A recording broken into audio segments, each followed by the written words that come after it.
Michelle Hawk to the podcast. I'm so excited to have this conversation. So thank you for being here. Thank you, Kelly. I'm so happy to thank you for inviting me. Thank you for inviting me to share this with your people. Yeah, absolutely. So I just want to start with just learning a little bit more about you and where you started from and how you got to doing what you do today and the people that you serve. Absolutely. Yeah, thank you. So I was always drawn to the magic of the natural world, the unseen realms. I was one of these magical kiddos. Of course, we all are. And many of us go through that journey of feeling really connected with our empathy, with magic, with energy. And then that kind of closes off as people get older, generally speaking. And for me, I didn't go through that closing off period. So I started studying and practicing shamanism when I was 15, and then I continued my studies with energy healing, with energy medicine and many different modalities, mediumship, working with spirits, and even while I was at university, earning my degree in biology. So that was a very interesting science of life, energy of life, the science and the spirit studying at the same time. And then that was always an interesting ground to walk. This was in, oh gosh, when was I in school? This, like early 2000s or and so then just having these conversation with all my pre-med classmates of like, hey, perhaps meditation and energy medicine might have a role to play in wellness and self-care. And at the time it was like, go away, you hippie. But now, of course, I'm feeling very vindicated by looking at the trajectory of modern medicine.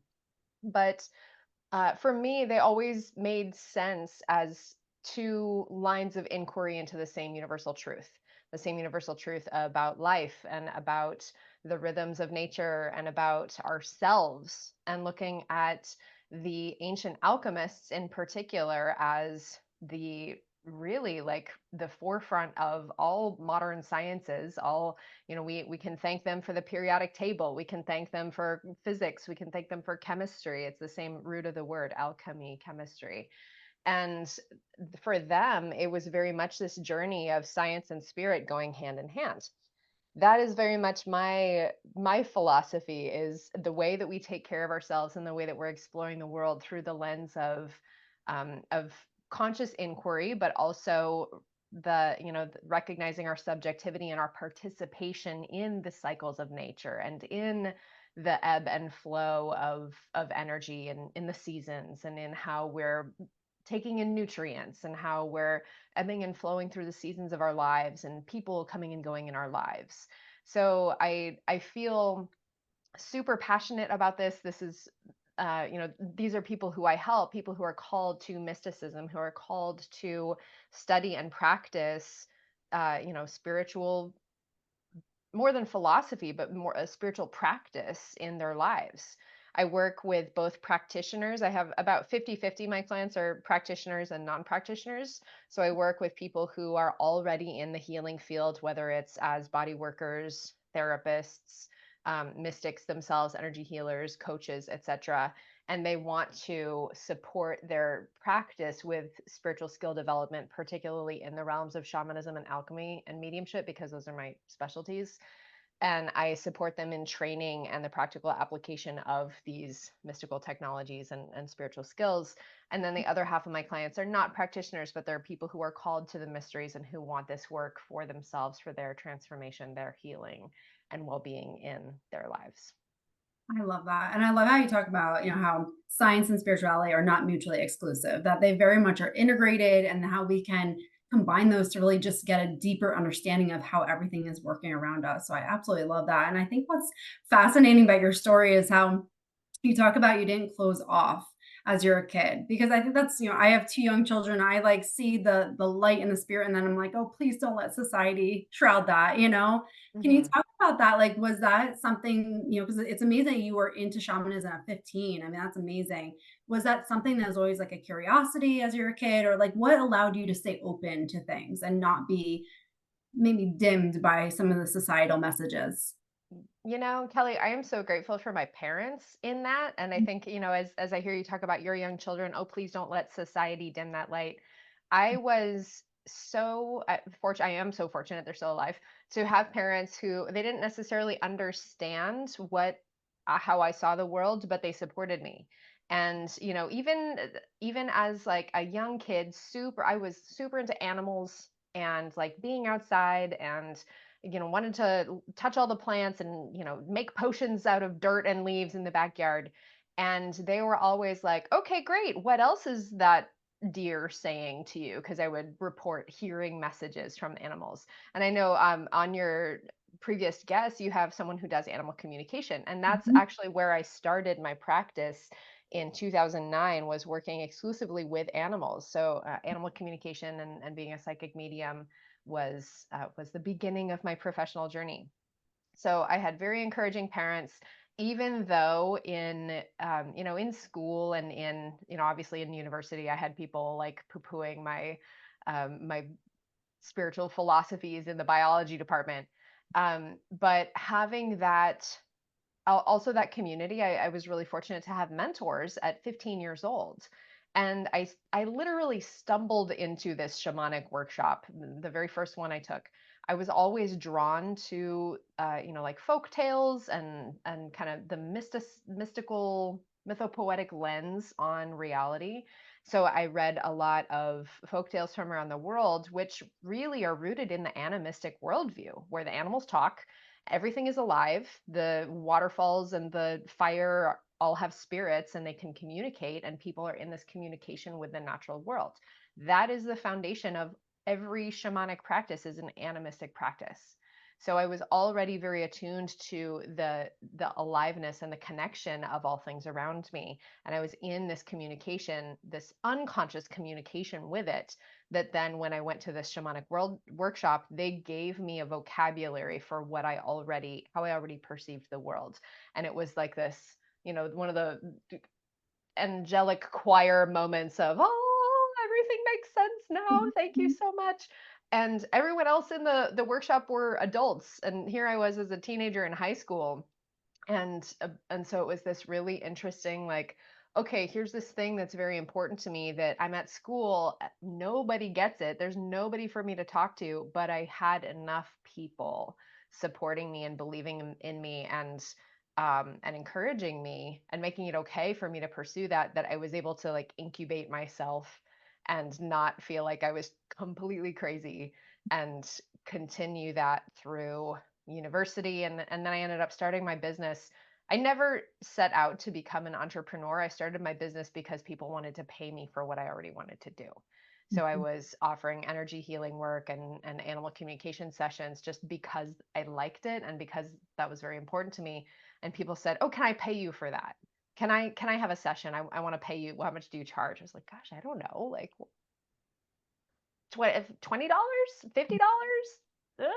And so I ended up setting up my business, to have an official way to make appointments and receive money for that. And then it has grown substantially, where now I've been in my practice for about 15 years, and it has changed over time, and I teach people how to do the things that I was always drawn to do.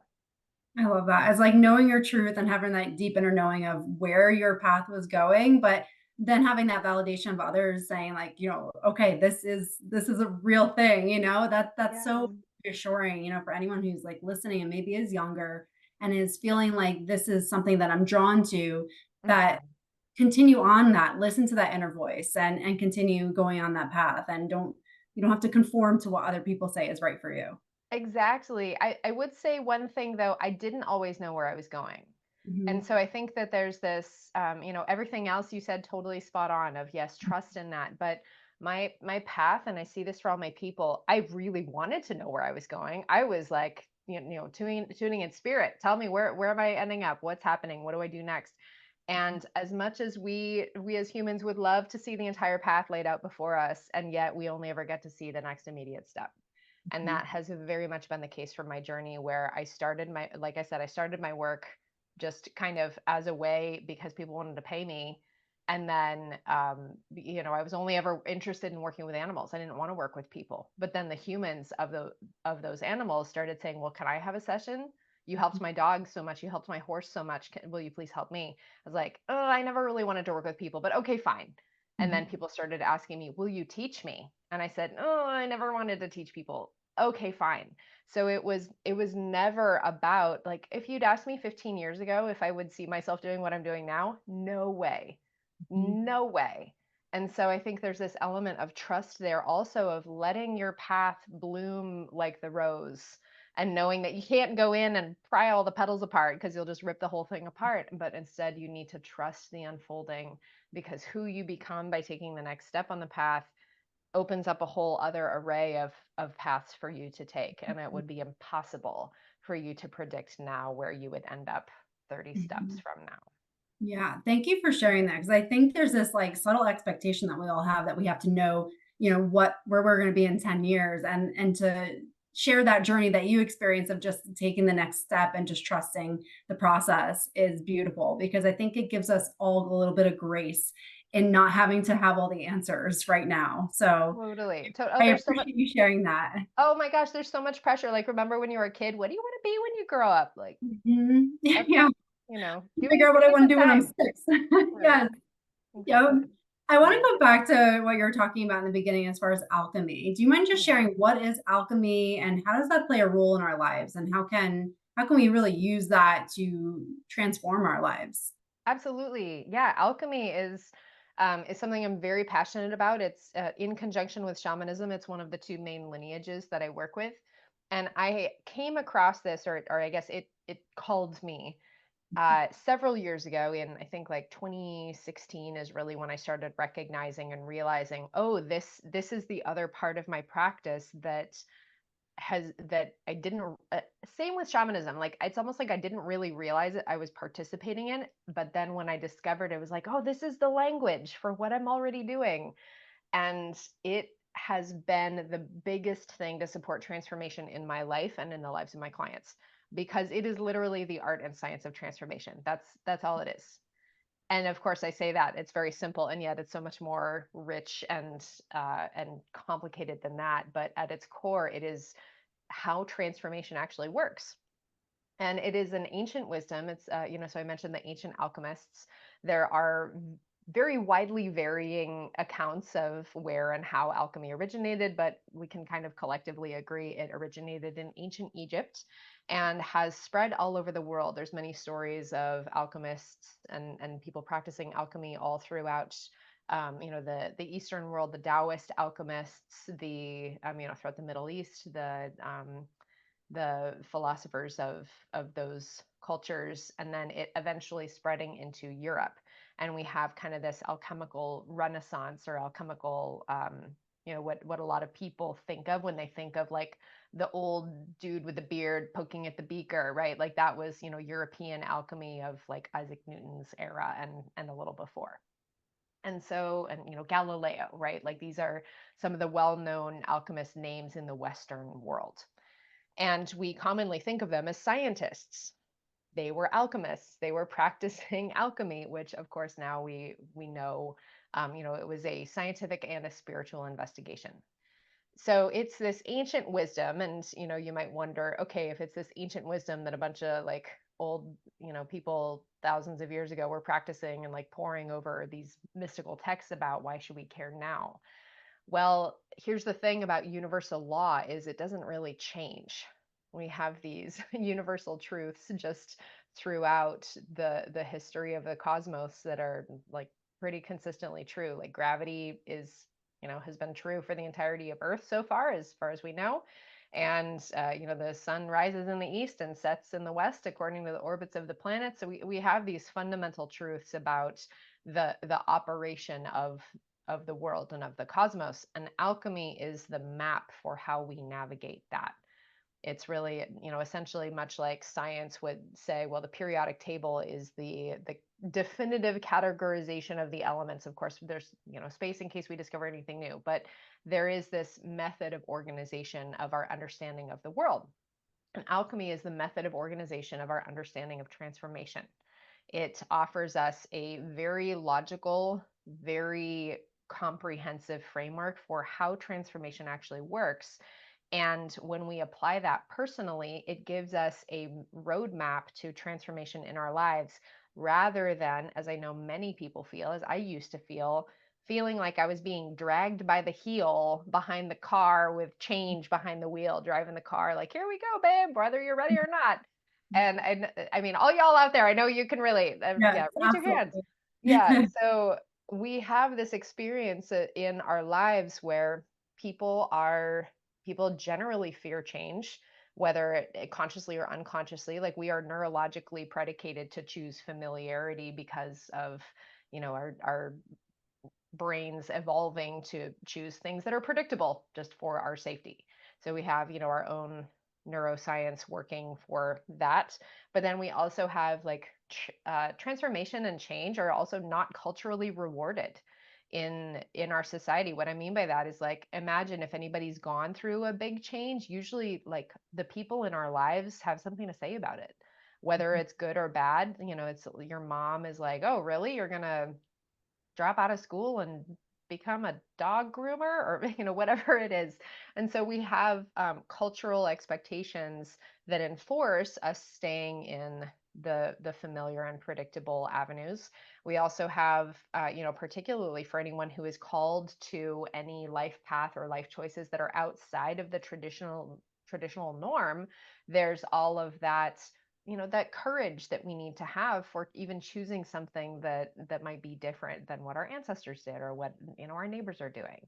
So there's a whole lot of psychological and energetic and emotional pressure enforcing familiarity. And so it can feel very isolating, it can feel very scary and very intimidating to say, gosh, I want to do something different. How do I even go about doing that? And I ask people, so I'll ask you, Kelly, like, how does change work? Yeah. What it I mean, for Yeah. me, it's like visualizing something different in your life and how that would feel to have that. But Uh-huh. that's not how I viewed change years ago. That was an Right. evolution of realizing that, like, oh, change is a good thing. But Yeah. yeah, I visualize what I want to, where I want to be, how I want to feel, all the senses, and then I Mhm. work towards that and take action. Awesome. Okay, so you brought in part there. Okay, so you're saying visualize, but bring in all the senses, like into the body, into the emotional field, right? So we're working on all levels and layers.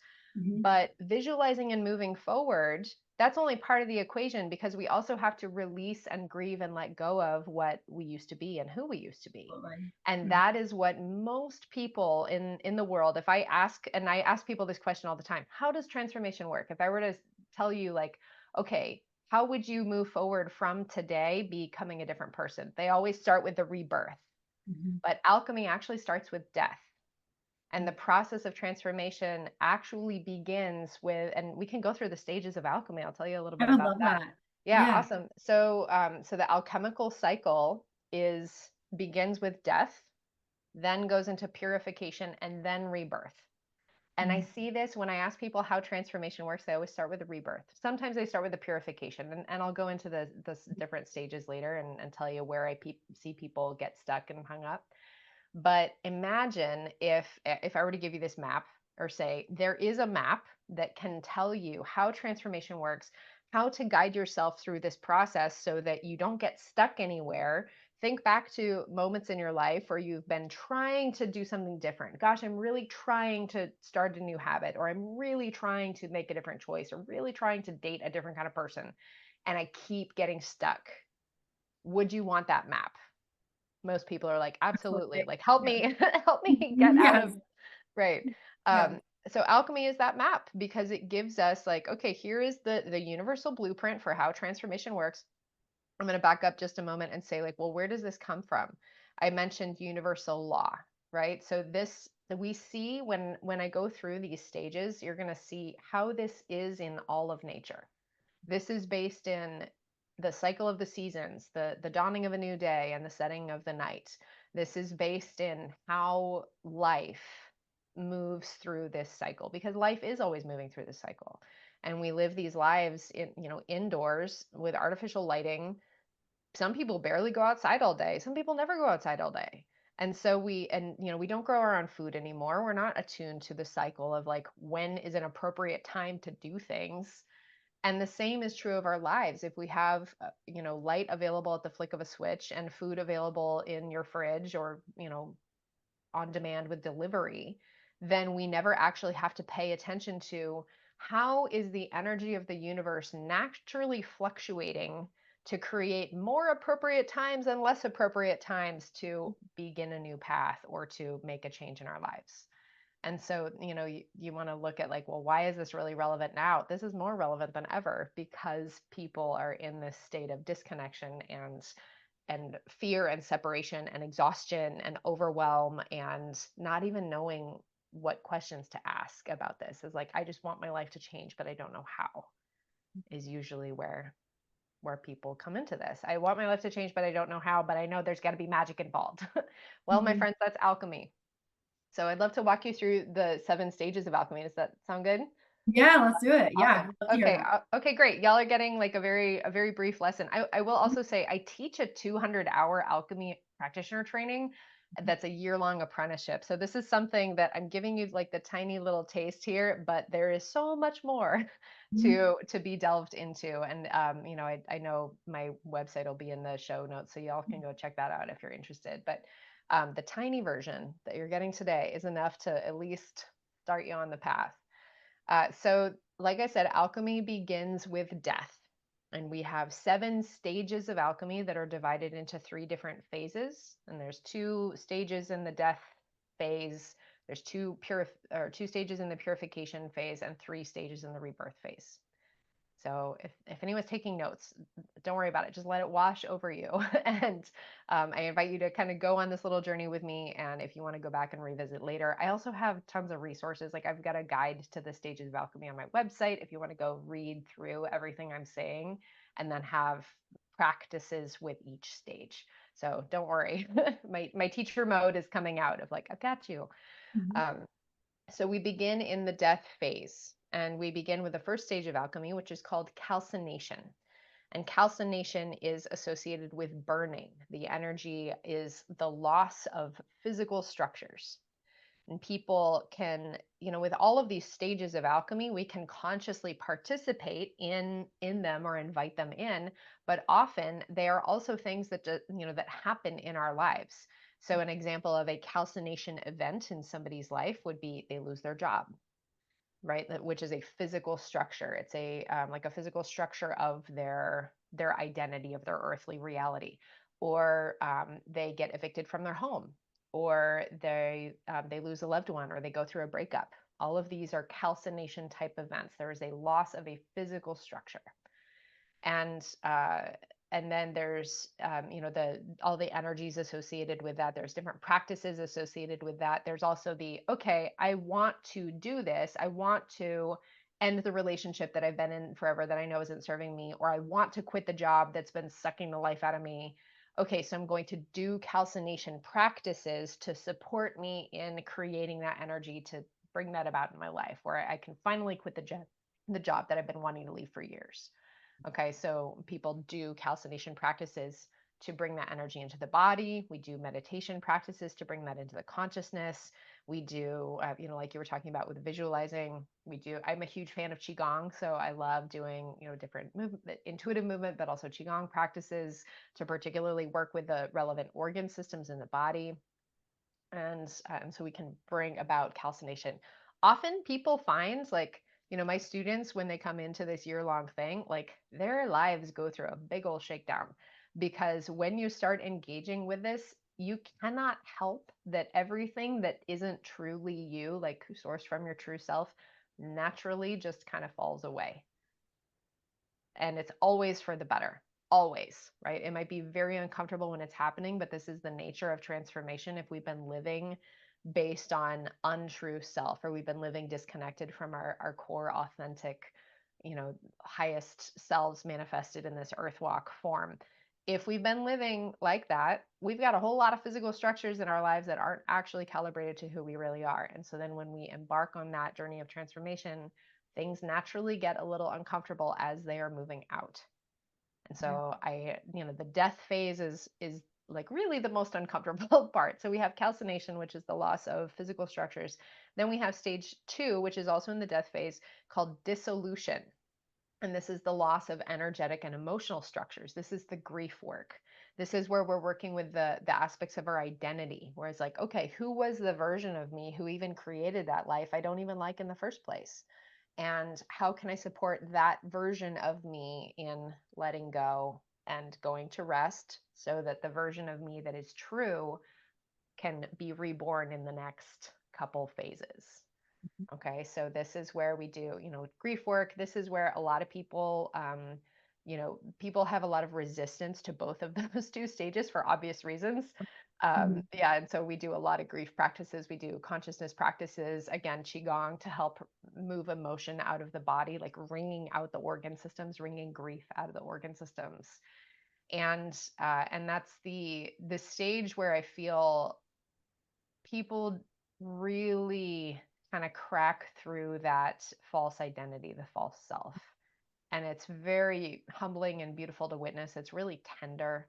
And again, people kind of resist it because I've literally had people say to me, like, I'm afraid to start crying because if I do, I'm afraid I'll never stop.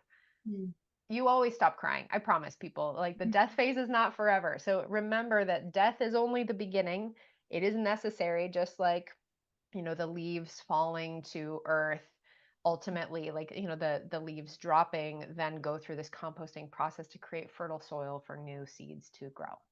And Yeah. just like the forest fire needs to go clean through, and there are some pine cones that only the seeds only come out after a fire, so it's necessary, and some mushrooms only grow up after a fire.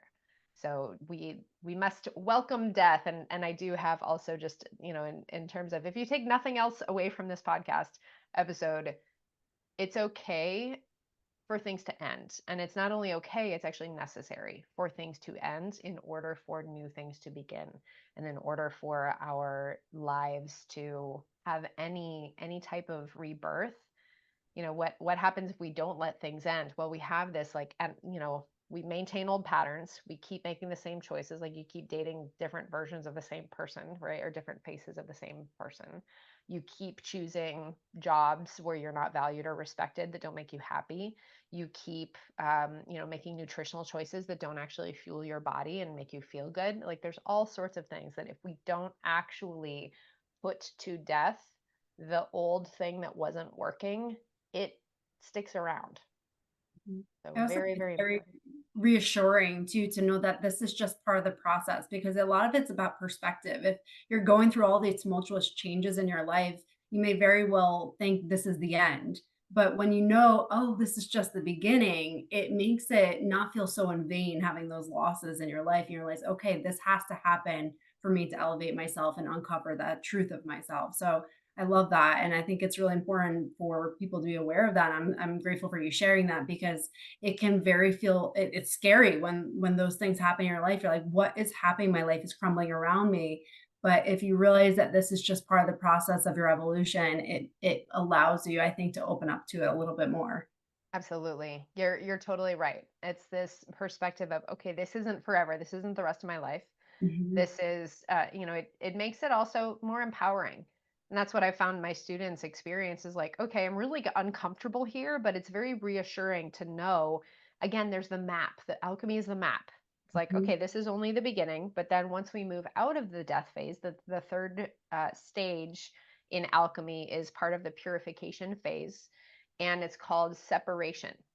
So this is where we do the sorting. This is where we evaluate. And this also, whenever I ask people, like, how transformation works, they usually start either with visualize the new thing, or they start with, okay, I'm going to evaluate what I like and what I don't about my life.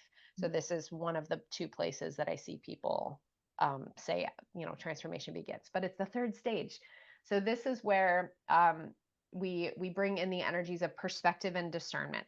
We start to move into a little bit more analysis. So imagine here, so we're going to bring in the energies of calcination, which is the burning and the loss of physical structures, and then dissolving, which is associated with the water element, and it's exactly what it sounds like.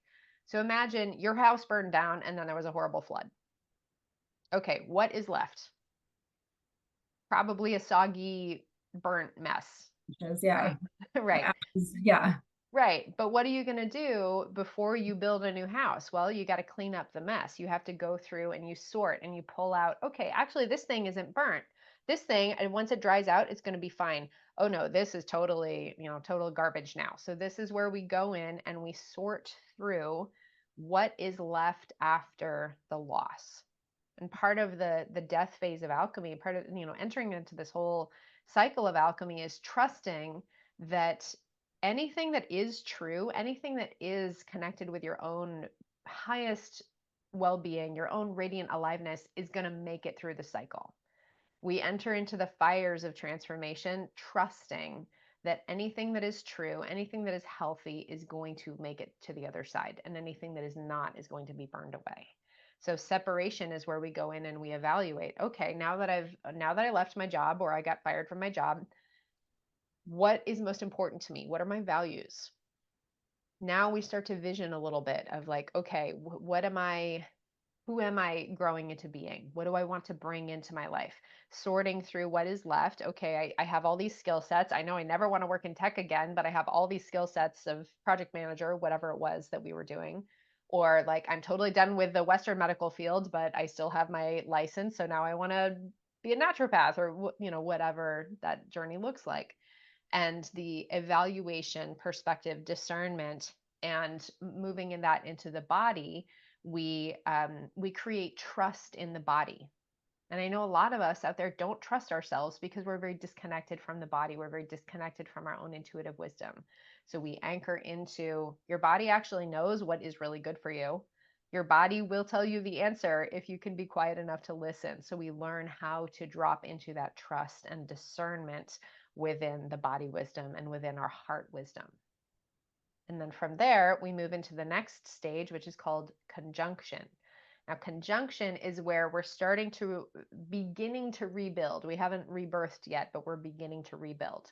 This is where we take some actions to make a new body, right? So like, but imagine it's not your final form. Imagine you're working with Sculpey, and you're just going to put together, okay, who's the new version of me? And I want to build this little version out of clay just so I can see what they look like and make any adjustments that I need to. So you're starting to, okay, I'm going to apply for new jobs. Okay, I'm going to get my business license. I'm going to send out a resume. I'm going to make a dating profile. I'm starting to put new energy into this next version of me, but it's not done yet. Okay. Then we shift into the rebirth phase. All right. So we started with death, with purification. Now we're in rebirth. And the next stage is called fermentation. This is the fifth stage of alchemy, fermentation. And this is where the reanimation happens. This is, in alchemical philosophy, we look at, receiving the spirit to reanimate that little clay form to life. So taking that rudimentary version of you, connecting it with your higher self, connecting it with aliveness, with God, with spirit, whatever you want to call it, and inviting in that animating life consciousness into this new version that you are.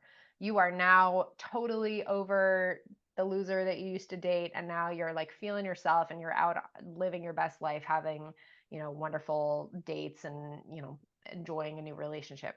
You are now, started your new business, and you've got your brick and mortar set up, and you're now accepting new patients for your naturopathic practice.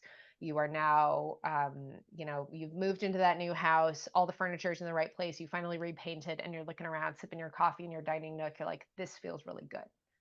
Okay, so that's the fermentation stage of bringing new life, bringing life to this new iteration of ourselves. And then the sixth stage of alchemy is called distillation. This is where we refine.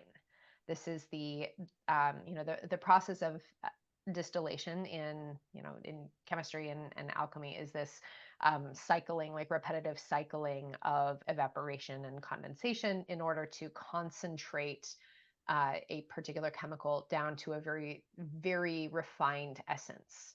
So this is where we refine in ourselves. We're saying, okay, how can I be even happier? How can I be even more concentrated in the true essence of my being? Okay, you know what? I kept that thing that I wasn't really a fan of. Like, my mother-in-law gave us that vase, and you know what? It just needs to go because it doesn't fit in my new house. I'm not having it. I never liked it. Or, this person that I'm in a relationship with now is pretty great, but it's not totally right. So I'm gonna shift and make an adjustment, or whatever that case may be. Or, oh, in addition to my naturopathic practice, I really want to practice sound healing. So I'm going to bring in that now. And okay, now I feel really dialed in. And then the final stage of alchemy is called coagulation, and this is the completion of the cycle. This is the full actualization, the most radiant self manifested in the incarnate form, and it's also preparing to enter the cycle again. So people might say, "Oh, I'm going to hang out in coagulation forever." Well, friends, it doesn't work that way. We get to, just like winter comes every year, we must re-enter the cycle of transformation again. But it doesn't have to be systemic. It doesn't have to be on every level of your life. You can, as we're working with transformation, just like um, imagine, I'm trying to think of like, okay, if you find a stray on the streets, like a stray dog or stray cat, and they're covered in fleas and ticks, and they're, down to bones, and their fur's all matted, you're probably going to have to shave them. And you're probably going to have to like do a really deep systemic, deworming and rabies vaccination and all sorts of like whole system redo. But then once they're healthy, you don't have to shave them every time they have a mat. You just take your little comb and you do a little spot clean. Or just like, if you never clean your house, you only clean your house once a year, your bathroom is going to be disgusting. You're going to have to do the whole deep dive. But if you clean your house once a week, you can do a little more spot cleaning. The same is true with alchemy. Generally speaking, if we're engaging with the cycle of transformation on a more consistent basis, it's not going to be as dramatic. Just like fires, if we're doing regular maintenance burns, it's not going to be so catastrophic. It's going to, burn much lighter and much faster and not go to the crowns of the trees. So, people, the more fear and trepidation we have about engaging with the cycle of transformation usually means it's going to kick our butts that much harder when it actually happens because we've been avoiding it.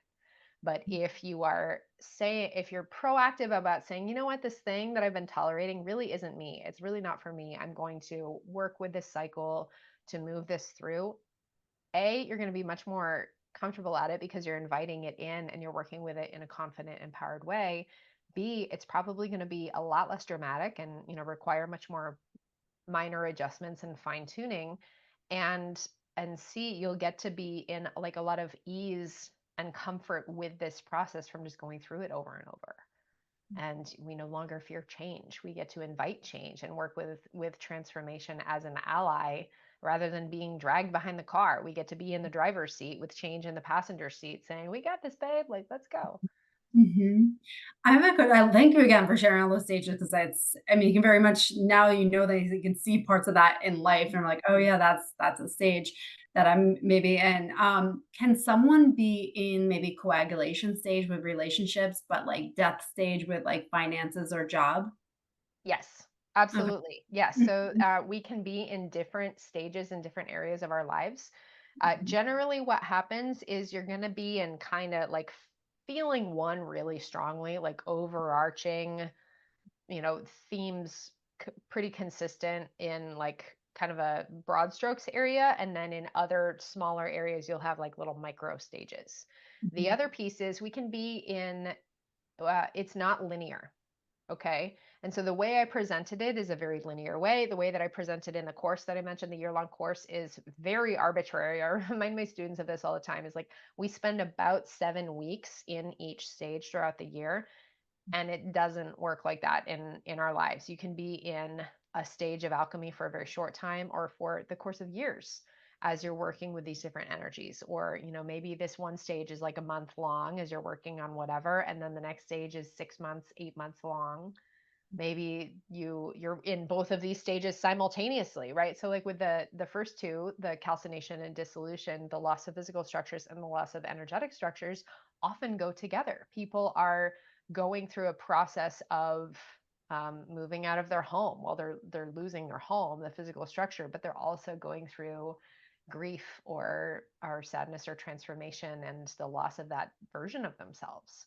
So it is not linear. It's not exact, but it does provide, again, that framework of like, all right, I'm feeling really great in what the example was that you gave of like, I feel like I'm in coagulation in my relationship. It's really awesome. I love it. I'm super happy in my partnership. This is really great, but my work life sucks. My work life is really needing a good old calcination. Okay, so when that's happening, we lean on the areas where we're supported, and we, receive the blessings that we have of being like really nourished and well fed from those aspects of our lives that are going really well. And we can also take some comfort in that, being like, okay, I'm supported in this way. I have evidence in my life that everything is not terrible. Okay, I'm going to approach this with courage and, hopefully a sense of humor and some grace towards myself, knowing I don't have to have it all figured out, but at least here I have a little bit more organization and I can approach this from a way that feels confident. That's Mhm. really one of the biggest things that my students say is, they say like, I feel like I'm in spiritual grad school, and also like no longer terrified of making big shifts Mhm. in life.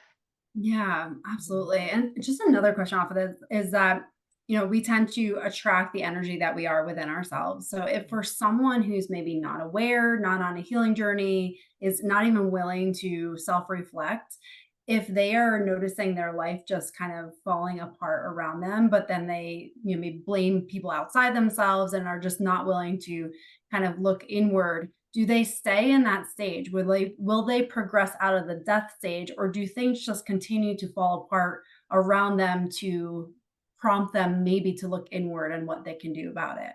That is a great question. And I mean, it kind of depends, right? Like what you said is, if somebody is, and for example, like we see people who, we all have people like this in our lives, or we know people who are like, they're determined to be miserable. They are determined to, stay in kind of a self-inflicted punishment state, or completely ignore all the signs.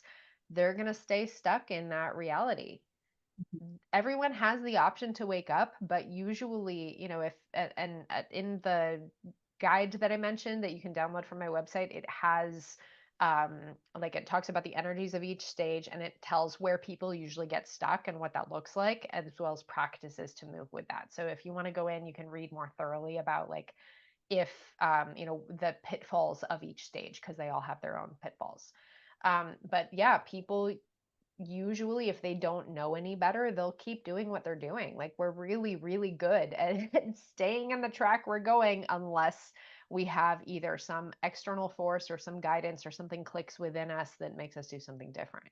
So yeah, for the people in our lives who seem determined to keep making the same old choices that are not serving them, if perhaps we can offer some of that support, and also trusting that they're going to get whatever message they need to. And if they're stuck there, then there's some aspect of that either like they're really attached to, or perhaps there's some addictive patterning or victim energy going on. We don't know exactly what that is, but if they are ready, and if they decide that they're going to have a different experience, then I do really firmly believe that they will be supported in receiving the medicine to move out of that when they are ready and they choose that. Yeah. Thank you for sharing that. Because I mean, like I said, we all know that person in our life, Yep. and it sometimes it's hard to watch when you're more aware of some things, to see that cycle continue, and there's not much you can do to change that, unfortunately, from the outside. So, Yeah. thank you. Yeah. And We one thing that we can do is just like, when we have this knowledge, it also, it's not necessarily like, oh, I know more than you, I can help you, but just having compassion for when we didn't. Like, when we felt lost, when we felt afraid, and if nothing else, helping us to be a little more compassionate and patient with the people in our lives who are not choosing to do that, and modeling to them what is possible in ourselves by embodying the teachings of health and well-being, joy, love, all of these wonderful virtues, and by modeling also that courage to them of like, hey, look at me choose something kind of scary. I'm going to do it anyway, even though it's a little scary, because I'm wanting to make this change for myself, and I'm leaning on my support. So I'm going to show you what's possible. And you'd be Mhm. surprised how many people, particularly like people in elder generations, just like it never even crossed their minds, right? Like, they were in the same jobs their entire careers. Many people like commonly lived in the same town or the same area for their entire lives, never has crossed their minds, like our parents and grandparents age, depending on your generation, that they could do something different, that they could be with a different person other than their high school sweetheart who they've been married to forever. So modeling, we're living in this like very rapidly accelerating world where, everything is just going much faster, and change is much more rapid. That, not that that's necessarily the way of things. We don't necessarily need to be whipping through change at a moment's notice, but participating in the cycle and moving it through our lives, modeling what's possible, being vulnerable in our own concerns about that, and say, you know what, I'm scared too, but I'm doing it anyway I because I deserve to live a life that is true to who I am. And I'm going to be bringing in these particular tools. For if people are open to hearing the language of alchemy, you can talk about that, or maybe you call it something else to make it more accessible.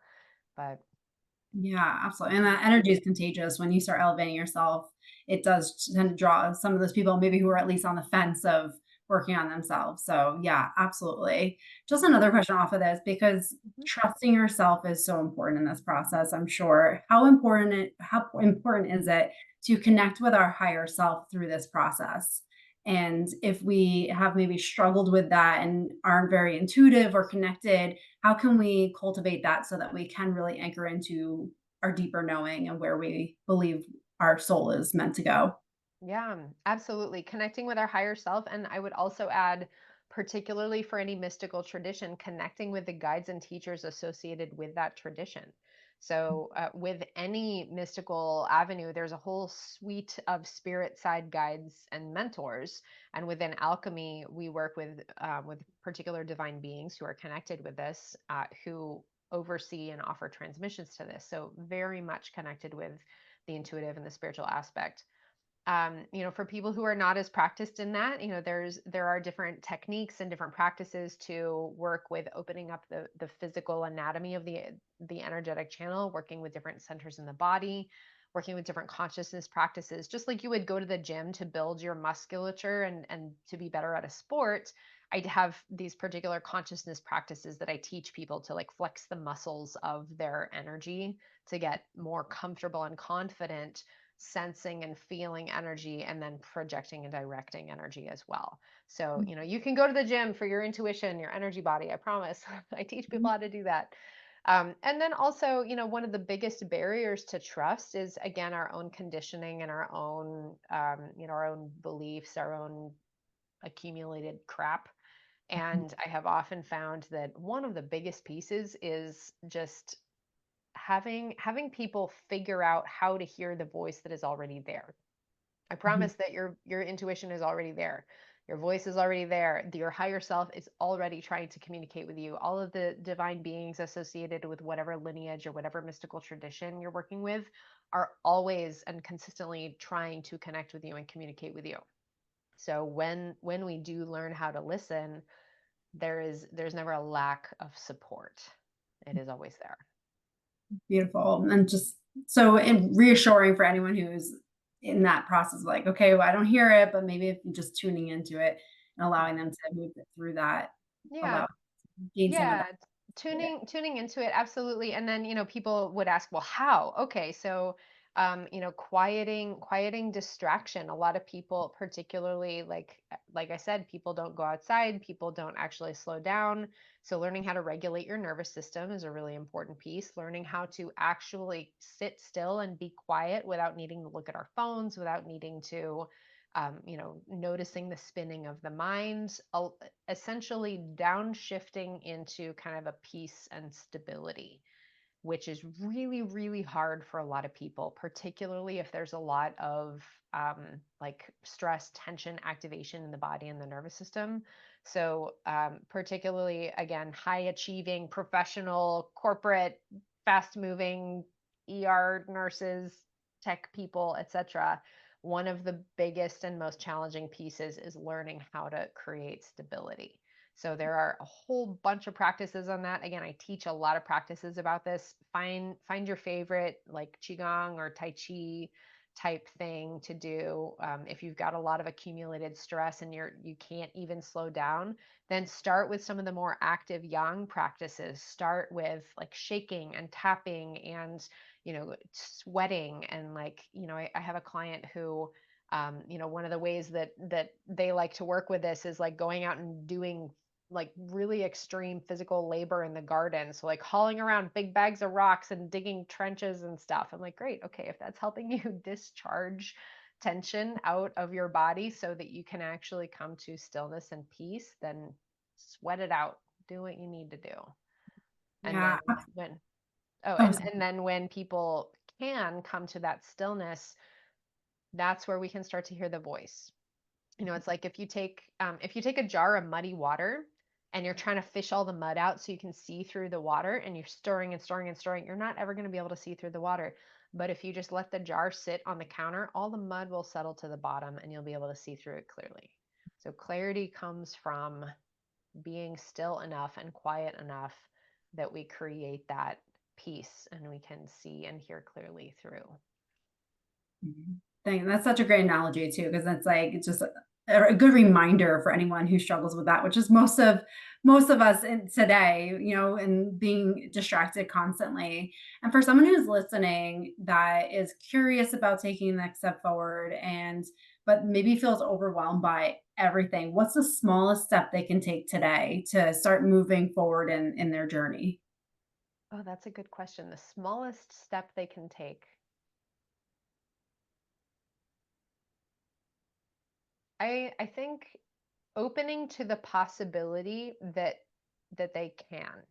There's a lot, I offer this to my clients, particularly who have a lot of resistance, who are like, I don't know how, I don't believe that I can. Oh, I can't do that. I do have clients who say that sometimes. Oh, I can't do anything different than I'm already doing. And I ask, well, is there some part of you that believes it might be possible? It could be your pinky toe, it could be your earlobe. Like, it doesn't have to be your whole self. It could be some little tiny part of yourself that believes it might be possible to do something different than what you're currently doing. And I have them assess through the body and ask, okay, I'm asking for my body or my consciousness to tell me, is there any part of me that believes something different might be possible? And they identify where, and they always do. It's never 100% no, that's impossible. There's always some part that's like, yes, I do believe that I could maybe be something different. And I have them identify where this is in their body. So all of you can go do this as an exercise if you like. Identify where that is, feel it, feel the energy of it might be possible, and imagine that as light. And let that light in that part, say it's your left pinky finger. Okay, your left pinky finger is full of the light that something different might be possible. And you can imagine what color light it is, and you imagine it growing stronger and then starting to spread through your other fingers and up your wrist, up your arm, and then all the way through your body, the light that something different might be possible, and allowing that to spread, to change your whole self, believing something different might be possible. I love that. And that's just that openness. And to thank you for sharing that practice. Because again, that's something someone can do literally in this moment and maybe the catalyst for bigger changes. So thank you Absolutely. for sharing that. And for someone who want to connect with you, where can they find you? Absolutely. Yeah. You can find me on my website, michellehawk.com, hawk like the bird. And on there, as I mentioned, I have a free guide to the cycle of alchemy and with all the stages. So I know I said, let that wash over you because I've got it written down for you. So you can go download and it helps you identify which stage of alchemy you're in right now. Gives you a little download about the energies of each stage, where people tend to get stuck, and practices to do to help you get unstuck or help you to move through the stage in the cycle of alchemy. And then, as I mentioned, I do teach a 200-hour practitioner training. So if you're interested in that, you can certainly reach out to me as well. But start with a guide. And if you're called to more, then yeah, find me through my website, michellehawk.com. Amazing. I'll put everything in the show notes for anyone listening. So definitely check that out. And thank you, Michelle, for everything you shared today. So much value in this. And I know it's going to change somebody's perspective on life today. Oh, you're welcome, Kelly. Thank you so much for having me. This was great. And yeah, thanks for your awesome questions and letting me kind of run with it. I get really excited about this. And it's honestly, it's fun. Here's the other piece is like change doesn't have to be scary. It can be really fun and it can be very empowering. And when we can engage with it confidently, I see people like I watch my apprentices they become completely different people, but they become more of themselves. And it's like watching the clouds move over the sky and like letting the sun come out. It's like if you're outside on a summer day and it's cloudy and then all of a sudden the clouds move, it's this really electric feeling because we all know what it feels like to be in the presence of somebody who knows who they are. We all know how magnetic it is to be around people who trust themselves and who love themselves and feel confident in themselves. And these are some of the best tools that I have ever found to help people do that, to help remove anything that isn't truly who we are, so we can come home to ourselves in our own radiance. And that is so powerful, and people crave it so much in the world. Absolutely. I think that's what we're all seeking here is just becoming more of who we are and uncovering that and releasing everything that's not. So thank you again for everything you shared today. And thank you everyone who joined us and for spending your precious time with us today. Thank you.